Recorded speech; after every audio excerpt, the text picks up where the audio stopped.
despite an absolutely dominant day from Denny Hamlin and Joe Gibbs Racing, it was still Chase Elliott and Hendrick Motorsports who once again walked away with the victory.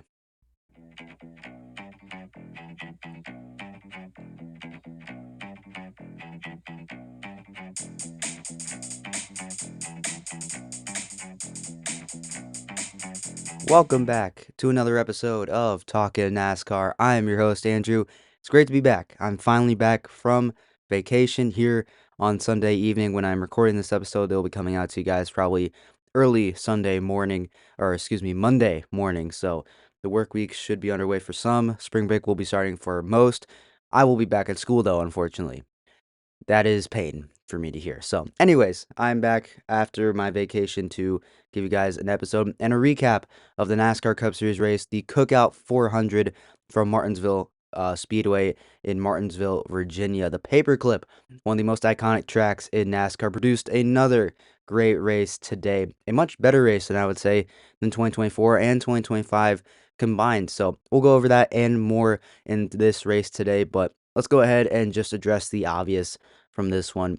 Chase Elliott walked away with the victory, with Hendrick Motorsports leading the way for Hendrick Motorsports and the number 9 team, and getting Chevrolet and Hendrick Motorsports' first win of the 2026 NASCAR Cup Series season. And people coming into this race were targeting this one as the race that Hendrick Motorsports needs to get back on track. And that's not to say that Hendrick Motorsports was, running outside of the top 20 on a consistent basis. I mean, the 48 car has been doing that pretty much every single week, but, that's neither here or there. But it's just to say that Hendrick Motorsports hasn't been as dominant or as stellar as they usually are to see in most seasons. And you can maybe label that as, Chevrolet is trying to adapt to this quote unquote new body for the Chevrolet Camaro. You could say it's maybe some turnover at Hendrick Motorsports possibly that we haven't seen yet. So you can maybe outline a number of factors, and it's clear to be obvious that Chevrolet and Hendrick Motorsports have not been very good this season, at least to start off this year in the first 6 races, past the 1/4 mark of the season. It's mostly been Ford and Toyota, mostly Toyota with Tyler Reddick and Denny Hamlin. And I mean, Ryan Blaney's gotten a win in there. Ford's looked pretty good on some of the short tracks, but it really has been Toyota and Ford with Chevrolet just kind of hanging around in the background, not really doing much else this season. But Martinsville has been statistically Hendrick Motorsports' best track going back to 1984 when Jeff Bodine got the team's first victory in the number 5 car. It's since then it has been Hendrick Motorsports' best track. I mean, despite last year Denny Hamlin getting the victory in this race, William Byron absolutely dominated this race back in 2024. Chase Elliott was up at the front. Kyle Larson was up in the top 5. Alex Bowman was just outside the top 5 in the 48 car. Jimmy Johnson has won there numerous times back when he was full-time with Hendrick Motorsports. And Jeff Gordon has won there several times in his career driving the 24 car, the historic 24 car. We've seen Terry Labonte win there a couple times in the 5 car. Kyle Larson's won there a couple times over the course of his career. Chase Elliott just got his second win today. William Byron has gotten it done a couple times. So Hendrick Motorsports has a reputation at Martinsville Speedway, and this one just completely, you know, I was gonna say, that this was gonna prove that point, but I would say it hasn't really. This race really didn't prove that point. I mean, for most of this race, it was a Joe Gibbs Racing dominated race, specifically by Denny Hamlin and Ty Gibbs. Those two were up at the front more often than not, and then behind them it was the Penske Fords of Joey Logano and Austin Cindric. You also had a mix of Chris Buescher up in the top 5. Chase Elliott and William Byron, Kyle Larson all would kind of make their way up into that top 10 area, but couldn't really get up to the front like Hamlin and Gibbs were able to in this race. I mean, Hamlin started on pole. Gibbs was right next to him or up towards the front a little bit more. Josh Berry, short track ace for the Wood brothers, was also starting up at the front and was up front pretty much every all of the day pretty much, but faded back towards the back half of the top 15 towards the end of this race. I think he just didn't have a long run car in this one. I believe he also took a little bit of a weird pit strategy. I can't quite remember exactly what the strategy was for that 21 car, but it wasn't exactly on the same cycle as some of the other drivers and teams. So regardless, you could see that, Hendrick Motorsports wasn't really there to play like they had been pretty much every single time we had come to Martinsville in the next gen era. And even previous times before the next gen car and the Gen 6, Gen 5 cars, Hendrick Motorsports had been dominant. They had been starting up front and leading all the laps. Not in this one, though. They weren't. I mean, they were hovering around the top 10, like I just said, but they weren't really breaking through and trying to take the lead. I mean, Byron got to the front, challenged Hamlin for the lead. I believe he started on the front row too, but eventually lost that lead, and Hamlin ended up taking stage one and sweeping both stages. And meanwhile, Hendrick Motorsports was just nowhere to be found inside that top five for a good majority of this race. The eventual race winner, Chase Elliott, was all the way back in the mid-teens, struggling with his car. Kyle Larson faded all the way back into 17th, I'm pretty sure, with an ill-handling car. Justin Allgaier filling in for Alex Bowman actually had a pretty solid day filling in for him. Ran in the 20s pretty much all day, but didn't go down more than like one lap, I'm pretty sure. So all due credit to Justin Allgaier. He ran a pretty phenomenal race, fresh off his win in the O'Reilly Auto Parts Series. I believe his second straight win in the series yesterday on Saturday at time of for this recording, mind you. And then you also have William Byron also up at the front, but not showing the elite pace to win. So while most of this race, from the beginning to about midway through stage three, were dominated by Joe Gibbs Racing and Denny Hamlin, things took a little bit of turn once we hit that midway point. We would get a caution after Ty Dillon had to come down pit road after having a flat tire and possibly a brake rotor explosion on the right front of his car. Actually, it was a debris caution for pieces of that brake rotor being on the racetrack and on pit road. So NASCAR threw the caution to go get those pieces cleaned up. Just not really safe to have all those pieces out there. They're pretty big pieces too of brake rotor. The brake rotors are pretty big, I'm pretty sure, on those Gen 7 cars. So, yeah, definitely good amount of debris on the racetrack from that caution. So, at that point, Chase Elliott was running long on about 40 lap-year-old tires uh, coming to that point. Denny Hamlin and the rest of the field pretty much had made a pit stop about 20 laps earlier.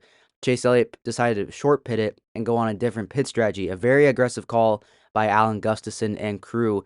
And Chase Elliott was complaining on the radio saying that his car just was not handling very good. He was struggling with the balance.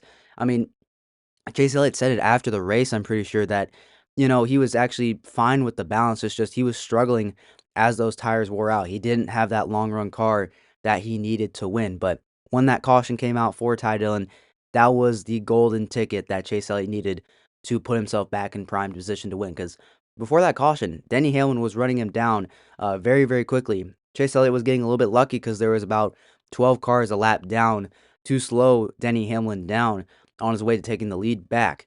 So when that caution came out, Elliott was still in front. Hamlin was in second. Elliott would come down pit road. He would lead pretty much every single lead lap car down pit road to get fresh tires. Because, I mean, with all those other lead lap cars having 20 lap old tires compared to Chase Elliott's fresh tires, it was going to be tough for them to keep up. And Chase Elliott was just going to ride off into the sunset. So they had to get on the same strategy as Chase Elliott, but one guy did not. That was Ross Chastain. He decided to stay out, not pitting from 19th. We get a restart, but coming to the second lap after the restart, there was a humongous wreck off turn four. It blocked the track pretty much. It was Bubba Wallace getting into the back of Carson Hocevar very aggressively into turns 3 and 4.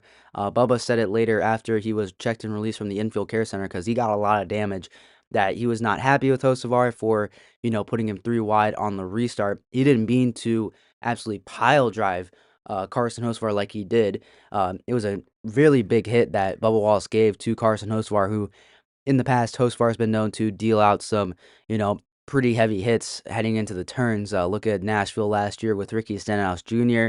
and several other incidents along the way. So Hocevar is no stranger to giving those bumps, but I mean, he shouldn't be a stranger to, receiving those bumps in return as well. So either way, Bubba Wallace coming off of turn 4 accelerates really, really hard into the back of Carson Hocevar, sends Hocevar way up the racetrack, spins him out, sends him into Zane Smith, causes a chain reaction behind them, sends some other cars spinning.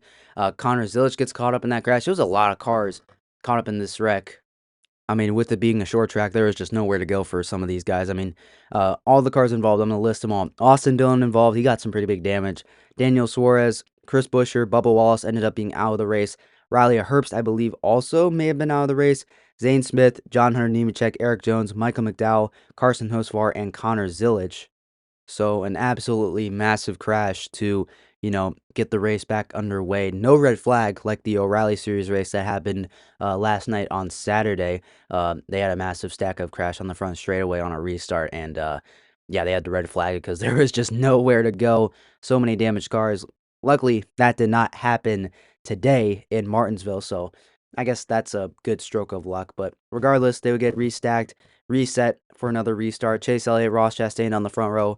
Elliott would get clear of Chastain and would pretty much set sail from there. Chastain kind of held up Denny Hamlin, and from there, Elliott and Hamlin were 1-2 pretty much all the way to the end of the race. It looked like at times that Denny Hamlin, was going to close in on Chase Elliott, but Chase Elliott, every single time that Hamlin got close, would just be able to stretch the gap out a little bit more. Hamlin would make a mistake. And even though Hamlin probably was the better car in this situation, Chase Elliott was just better. He was able to keep his car out front.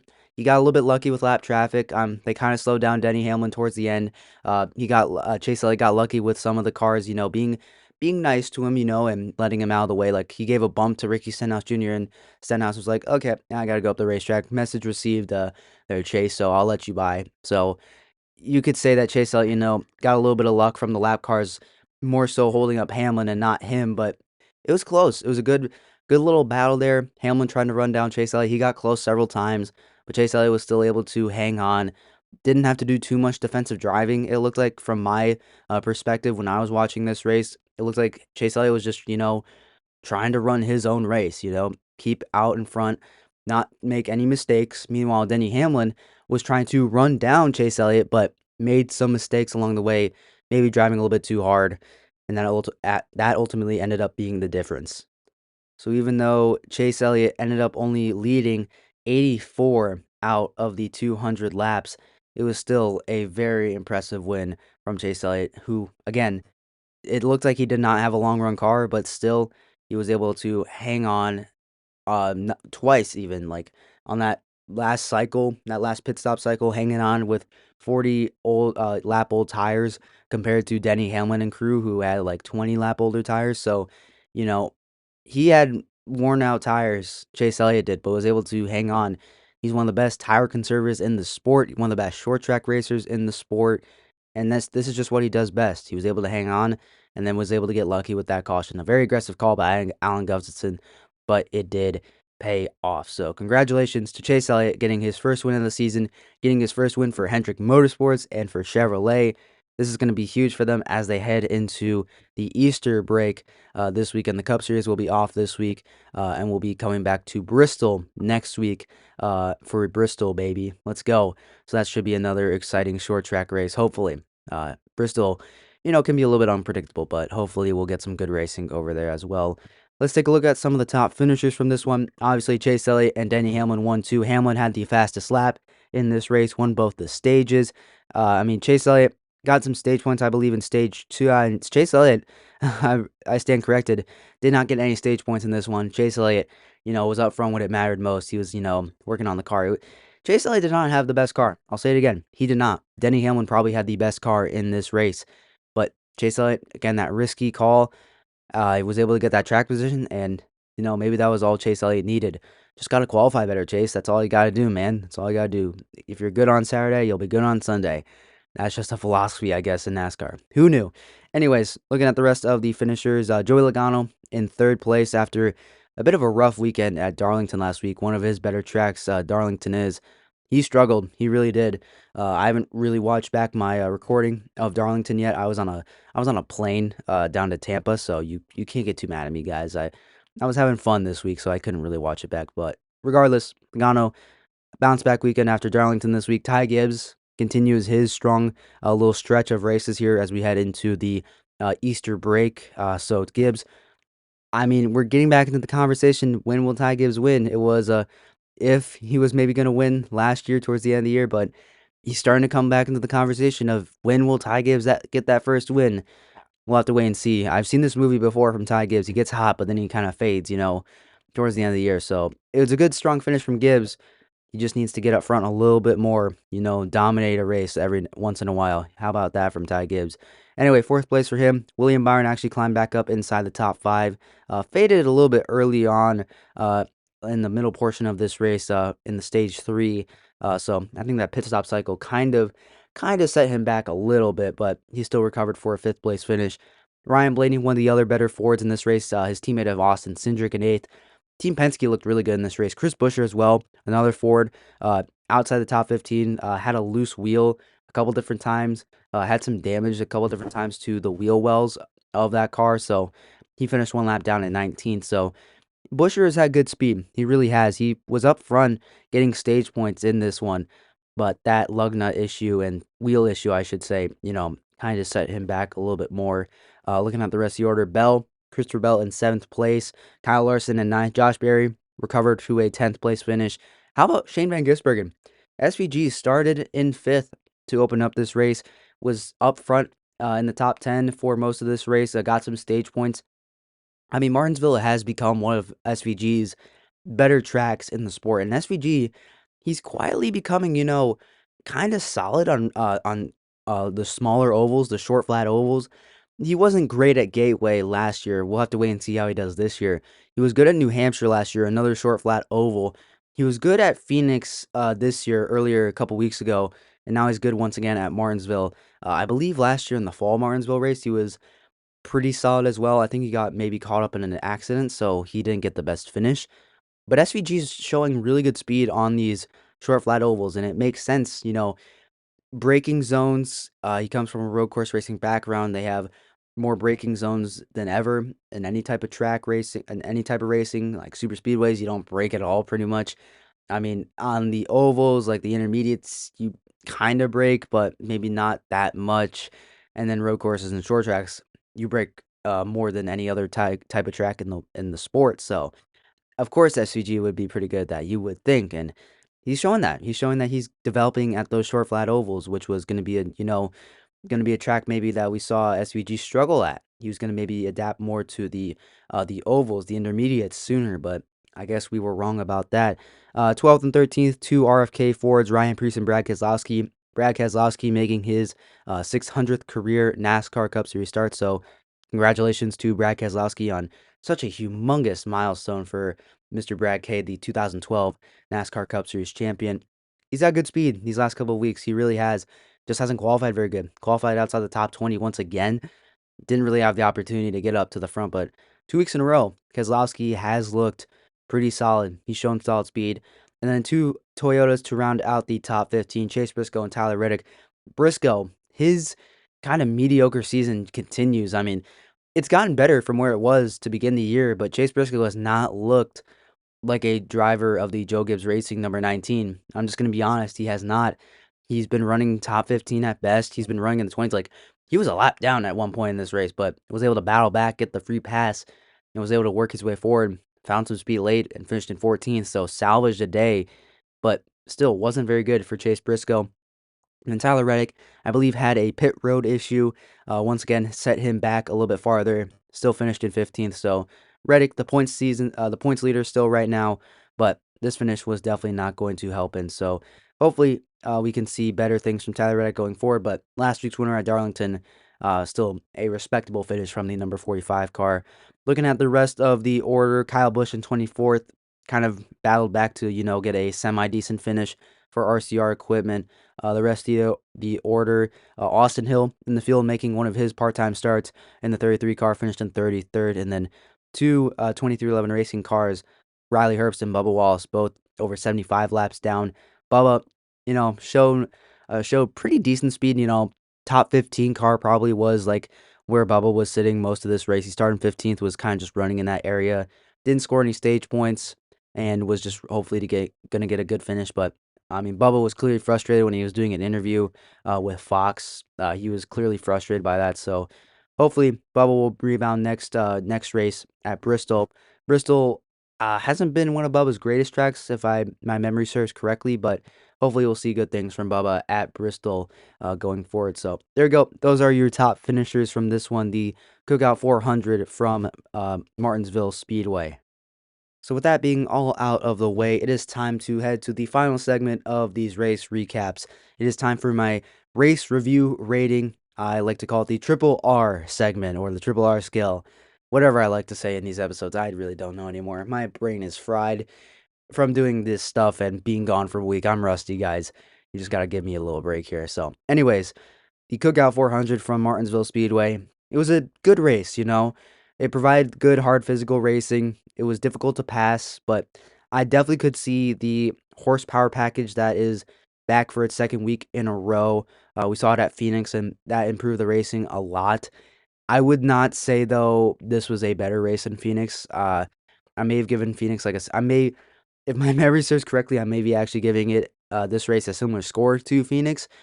But still, like 1-to-1, I think Martinsville produced better racing, but I think Phoenix may have produced a better show. Maybe looking at it differently because Phoenix, had more exciting crashes, some good hard racing, some tight quarters, faster speeds. Martinsville's going to be, a little bit more closer quarters than Phoenix, a little bit slower speeds, but more physical and bumper and banging kind of racing. So, I mean, you saw cars getting beat up, the tires wearing out. It was still a good race, though. It was still a really good race. Just didn't have the novelty, maybe a Phoenix, but it was good in its own way. So, with that being said, I'm going to give this race the Cookout 400 from Martinsville Speedway. I'm going to give it an 83% out of 100. A B minus race, maybe a little bit harsh. My brain, again, is still kind of fried from being on vacation and not doing one of these in a while. So, realistically, this could be like a B to B plus type of race, but I'm gonna go with B minus. You guys are gonna have to let me know down in the comments if I got this one wrong, or if I got this one right, or if I'm, overrating it, maybe possibly as well. So let me know down in the comments, but what you think about my score, if you would have given it something different, and let me know down in the comments what you thought of the Cookout 400 from Martinsville Speedway. And this one, my first race back. Hope you guys enjoyed the race. Hope you guys enjoyed this episode, but that'll do it for me on this one. Hope you enjoyed once again. Go check out Talking Sports with Miles and Andrew. I'll have links to the YouTube channel and the Spotify page down in the description below. And if you missed any other of the other episodes that I posted, at least like over a week ago at this point, there will also be links to the YouTube channel of this show and the Spotify page.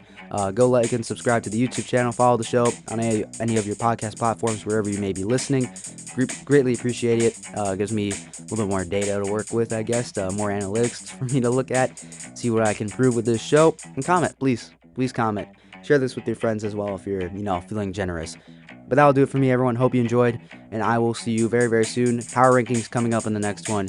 I'll see you then. Take care, everyone.